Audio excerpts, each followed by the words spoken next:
તો આપણે અહીંયા આટલી મીડિયમ સાઇઝમાં કટ કરીએ છીએ, તમે જોઈ શકો છો। આ રીતે આપણે અહીંયા કટ કરી લઈશું।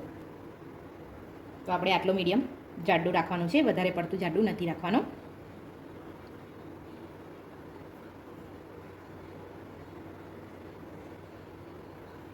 તો આપણે અહીંયા શક્કરપારા આ રીતે વણી અને આ રીતે કટ કરી લેવાના છે। તો મેં અહીંયા તેલ ગરમ કરવા પહેલેથી જ રાખી લીધેલું છે। તેલને આપણે અહીંયા બરાબર ગરમ થવા દઈશું। આપણે અહીંયા મીડિયમ ટુ સ્લો ગેસ પર જ તળવાના છે, ફૂલ ગેસ પર નથી તળવાના। એટલે આપણે અહીંયા સૌથી પહેલાં આપણે અહીંયા બરાબર તેલને ગરમ થવા દઈશું। તો તેલ આપણું ગરમ થઈ ગયું છે। તો હવે આપણે એમાં શક્કરપારા નાખીને તળી લઈશું।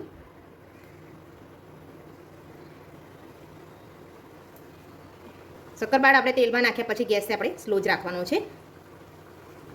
તો હવે આપણે શક્કરપારાને તળાવવા દઈશું। તો હવે આપણે શક્કરપારાને પલટાવી લઈશું।